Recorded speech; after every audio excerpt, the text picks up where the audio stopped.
Hey, what's up? It's Matt. Today I want to talk about gender dysphoria. Hello and welcome to Jeopardy! I'm your host, Matthew, and I would like to introduce you to our contestant today, Matt. Hi. Alright, now that we have introductions out of the way, we're going to bring up the board and you can choose your first question of the night.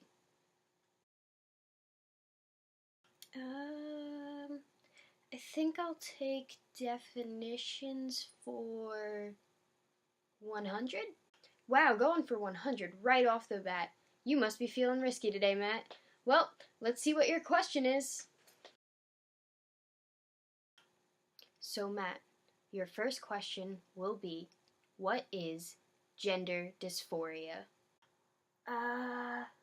What is the distressed feeling from a conflict one has between their gender identity and their sex given at birth? Well, Matt, that's correct! Alright, so that's the definition of gender dysphoria. To make that a little easier to understand, I just want to put it in my own words. I would say that it's like a general discomfort or something that gives you anxiety. So it's usually in regards to a body part or a secondary sex characteristic, or maybe just being read as the opposite gender of what you feel in public or something of that sort. There's definitely a lot of different things that you can feel dysphoric about, and no two people are the same. So if you take me and another trans guy, since we're both two trans guys, you would think that maybe it would be a little similar, but not necessarily. If you take them and then you take me, I may feel dysphoric over something that they do not feel any dysphoria over, and vice versa.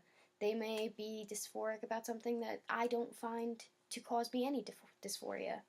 It's not going to be the same.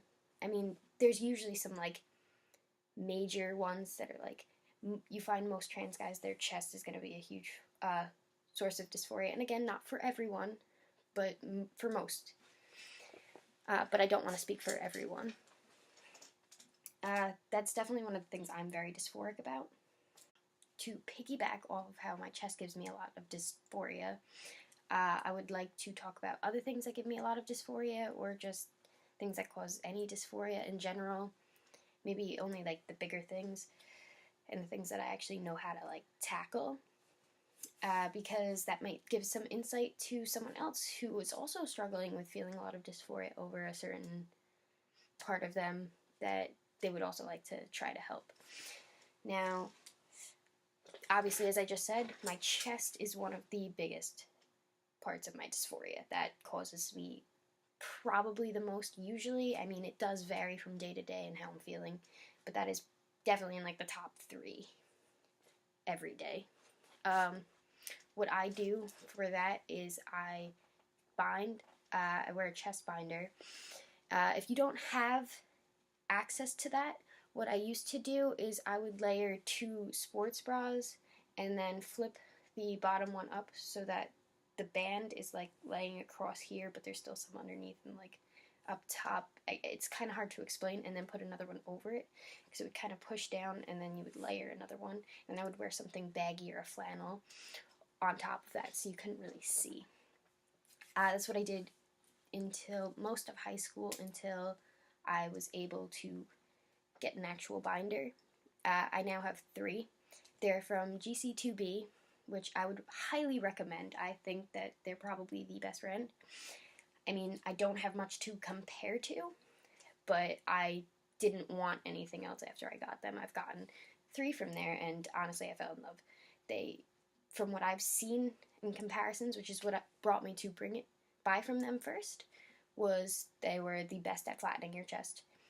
They're honestly very comfortable as long as you're following directions. Though I do want to make a video at some point after this about safe binding, because there are definitely things that you want to follow to keep it safe.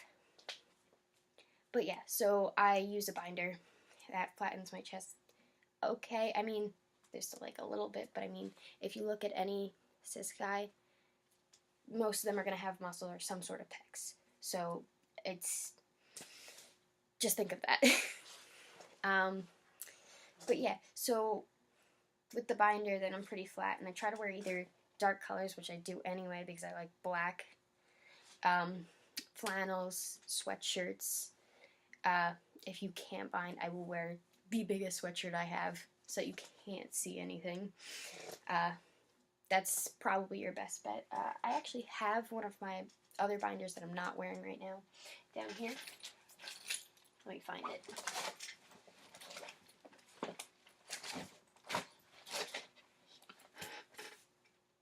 I lost my binder.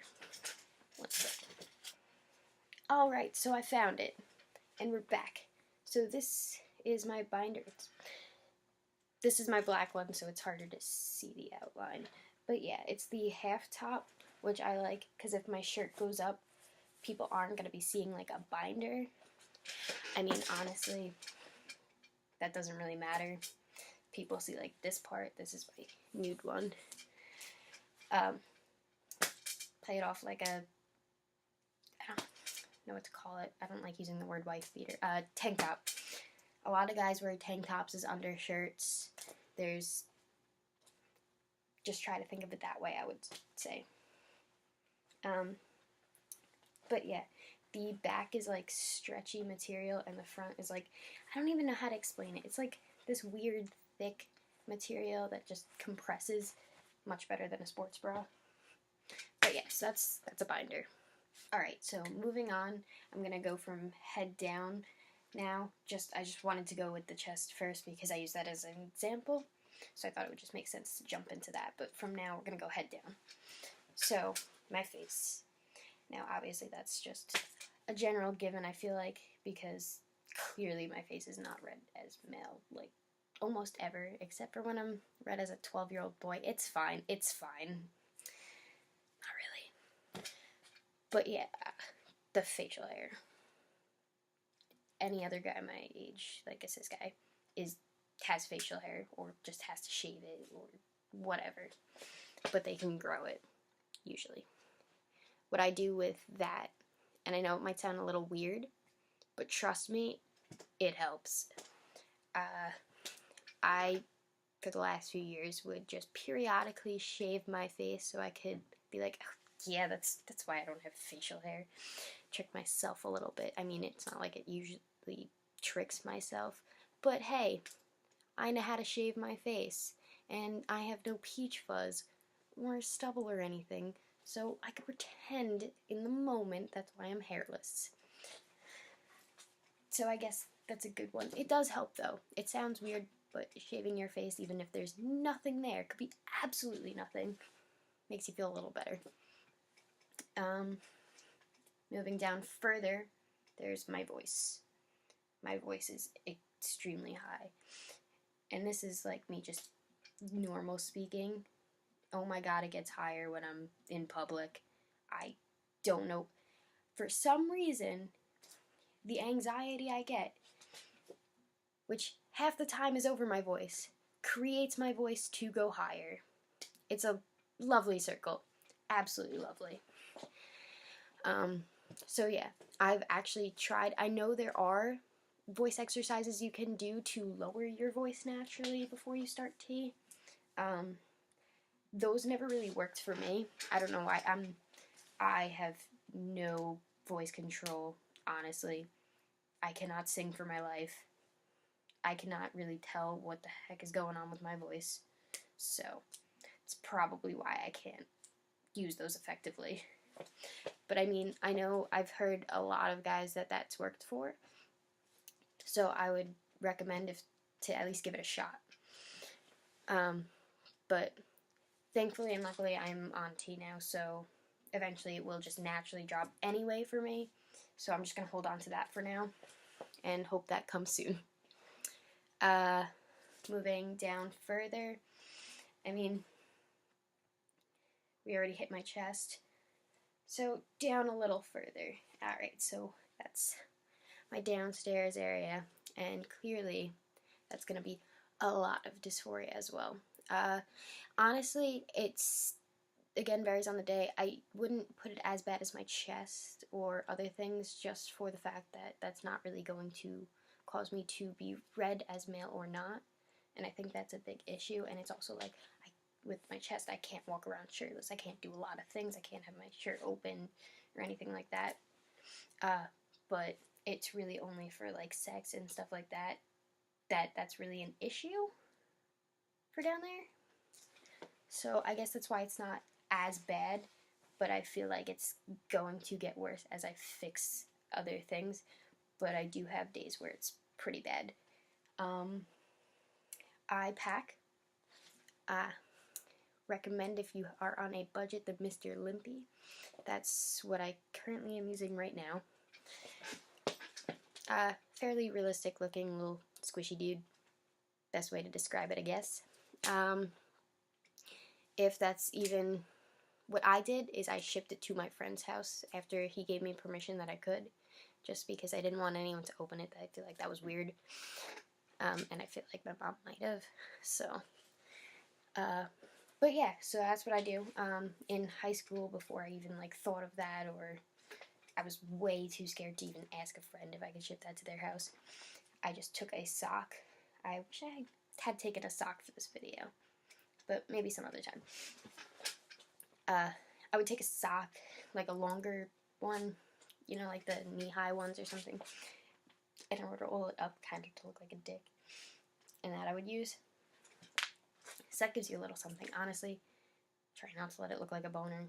That does happen.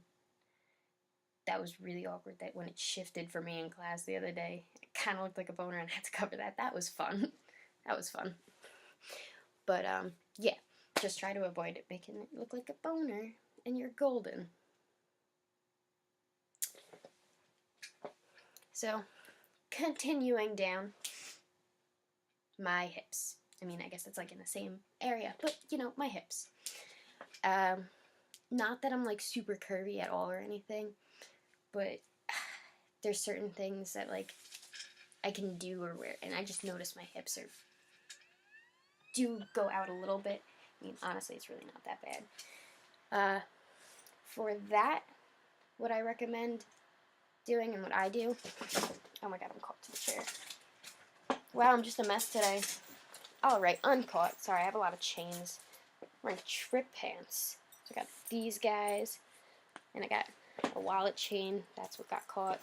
But yeah, so, excuse that. So here, what I do is I have my pants kind of on the center of my hips to kind of break it up, and then I wear a belt if I have it or couldn't find it, and that just breaks it up, so it's kind of like almost straight here, and then almost straight here with like this, I don't even know, this pulling in or whatever it's doing, it just kind of looks more broken up, and then I wear a longer shirt to cover that up, and then that kind of gives me more of the box shape. The only thing that does suck is I can't really do that to work, because you can't exactly have your pants slightly pulled down at work. So the dysphoria on my hips is the worst while I'm at work. Not the worst compared to other things, but I mean, like, that's the time when my hips cause the most dysphoria. Really sucks. It's fine. I say it's fine way too much when it's not actually fine. But yeah, anyway, continuing down. Really weird, but my feet. I have an extremely small feet, even for women, so compared to men, I'm very, very tiny. There's, like, literally nothing I could do about that, because, honestly, I know a lot of people say, oh yeah, I buy a shoe size a size bigger, or half a size bigger, and, like, wear an extra sock or something, or put, like, inserts in or something. Yeah, that's not gonna work for me. I'm still gonna have, like, quite a few sizes smaller than, like, my younger sisters. So, I feel like I'm just gonna have to get over that one. But, as I said, some guys do say that that's what they do. So, that is an option.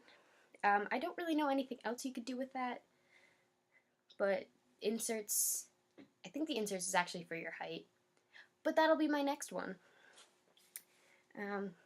But yeah, I guess multiple socks in a half size or a size bigger in a shoe. I feel like a size bigger might be too much. But I guess a half a size, I don't know. Unless you're like me. But, on the bright side, I do actually know a cis guy that has the same size shoe as me. wasn't expecting to ever see one of those, because I never even see, well, very rarely even see women with as small as foot as I do, but hey, it works. So there's always some people that are going to be outliers. I'm using math terms now. I don't even know. I'm tired. It's like 2 in the morning. It's 3 in the morning now. Oh shit. But yeah, there's always going to be outliers. So honestly, that's not going to really do you in for passing. I don't even like that word. Being read as male, I like to use, but most people don't use that. They use passing. So from now on, if I say being read as male, I mean passing. It's the same thing for me. Or, yeah, whatever. But yeah. And then in general, my height. So I'm only 5'2", which is extremely short. I'm pretty sure even for women, the average is like 5'4" or 5'5". So I'm even below their average and way below the men's average. Obviously, again, there's really nothing I could do about that. I guess inserts in the shoe, but that's not going to give me enough height. That's really not going to make a difference to me, so I don't really care to do that or spend the money on that. But what I do is when I go into public, and this might sound a little weird, but I kind of get happy anytime I see a short cis guy, or at least what that I believe is cis, but I'm going to pretend they're cis, so that it's like, hey, he's cis and he's this short. It's fine that I'm this short. It's no big deal. Which I do actually know a couple, so that I do know for sure are cis, and they're like my height. One is my height, one's like an inch taller. So that definitely helps a lot. You could also, I know I've seen on like Tumblr and just in general on the internet lists compiled of like all famous men that are short, like very short, and sometimes I just kind of like look at that and I'm like, hey, I ain't that bad. So yeah, there's honestly no reason to beat yourself. I mean, I'm a hypocrite for saying this. There's really no reason to beat yourself up over being slightly different, and there's things that you can't change that your typical cis guy is going to differ in, like height, shoe size, anything like that, because you are going to run into both cis and trans guys that have that same issue. It's not specifically trans. It's not like you have to have that to be cis. There are cis guys who are also short. There are cis guys with small feet. It's not the end of the world. Alright, so kind of just to wrap this up, those are definitely some of the major things that bring me dysphoria. And I really do hope that if you're trans and struggling and watching this, that maybe some of the things that I use to lessen my dysphoria, if you don't already, maybe that'll help you, or maybe you can just at least take one thing out of this video, and that's a lot of these problems are not just trans problems. Some of these things, like I said, with your height, shoe size, and even your voice, because not all cis guys' voices drop as much as we may see on a daily basis. I mean, yeah, it still might be a little deeper than maybe ours is at the time if you're pre-T, but not every cis guy's voice drops a lot. There are still some cis guys with sort of high voices. So a lot of these problems that are causing you dysphoria, they're not all just trans problems. And just before you go into a really bad anxiety attack or anything of like that, try, if you can, pull yourself back and try to think about, well, hey, cis guys deal with this too. It's not just me. It still may be upsetting because, hey, I don't want to be 5'2". But there's nothing you could do about something like that. Obviously, voice, yeah, you start T, your voice can drop. Varies person to person on how much or whatever, but when you start T, your voice is probably going to drop at least a little bit, and stuff like that. But There's definitely things that you can help with, some things, and others that's it. And those you're just going to have to learn to live with. And I'm sure it will get easier over time, but seriously, if you're really feeling that shitty about it, just take a step back and think about, it's not just me. It's not just because I'm trans. And I think that's the best way to get past something that you can't change. Well, anyways, that's my video on dysphoria, what it is, how it affects me, and how I deal with it. And hopefully I will see you next week.